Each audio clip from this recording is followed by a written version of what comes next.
Italian wine. Just something about Italian wine that just hits differently. Barolo. I wonder what I can do in Barolo. I wonder what else you can do there besides drink this amazing wine. Let's see what Perplexity says.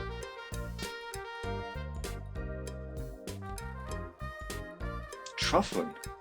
Truffling. Wait, you can actually hunt for truffles here. That's it. I knew I needed to do this. So with a craving for some adventure, some wine of course, and, some truffles, we hit the road from Stuttgart to Barolo, heading south into the heart of Italy. 7 hours? Not so great, but, we got there.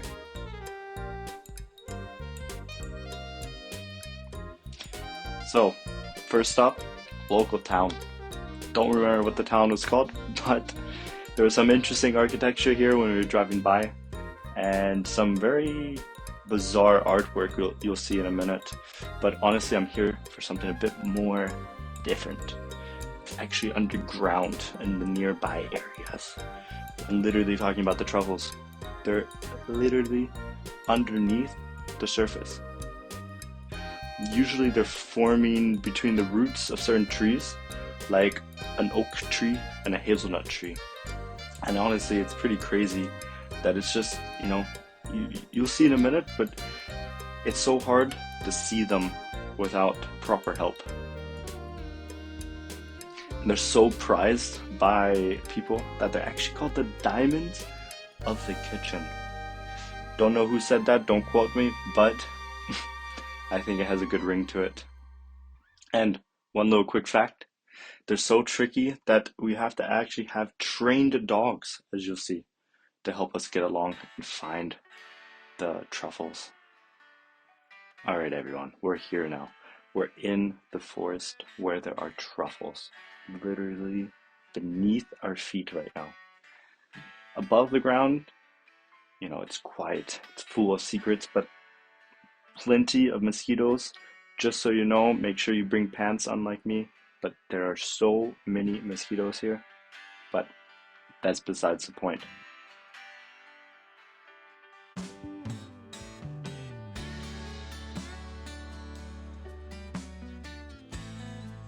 As I said before, I'm not alone on this hunt. Meet our four-legged truffle expert Becks, the main character of this hunt. The truffles beneath our feet are interacting with different roots of different trees. Sometimes, they can take up to several years or even a whole decade, I was told, to even be mature and ready to be harvested. So I'll let you just watch and see how the whole process works. But just so you know, it's a very delicate process once they find the truffle. They don't want to damage it, they don't want to dig too deep and destroy the spore.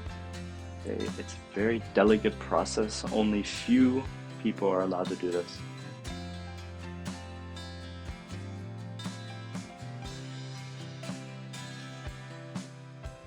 So the issue is, and why we need Becks here, is that sometimes the truffles are hiding, on average between 5 to 18 centimeters underground, but it can even be buried up to 30 centimeters below the surface. And that is why we need Becks, the main character, the great nose, and of course a little bit of luck to actually uncover these diamonds.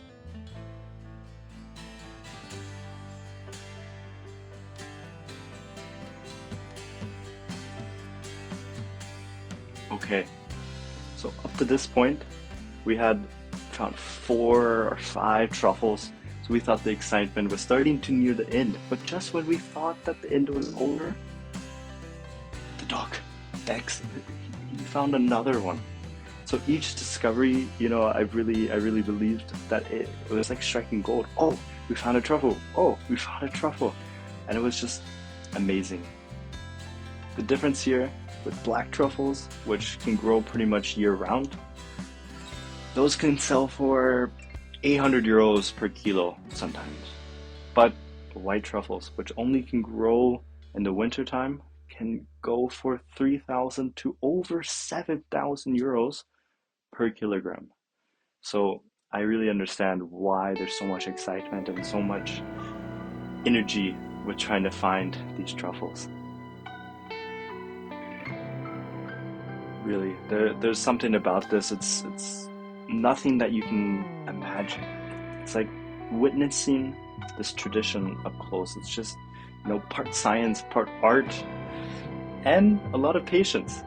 But now, as we travel back to Stuttgart, it's time to really taste the truffles, really experience the truffles to its maximum potential. I'm no culinary expert, but I put the truffles to good use. Nothing fancy, just some chicken, onions, and those precious, delicious truffles.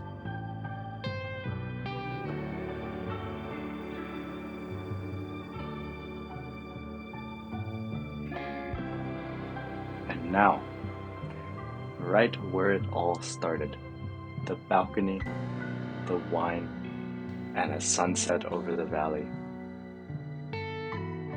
Sometimes the best adventures are the ones you taste.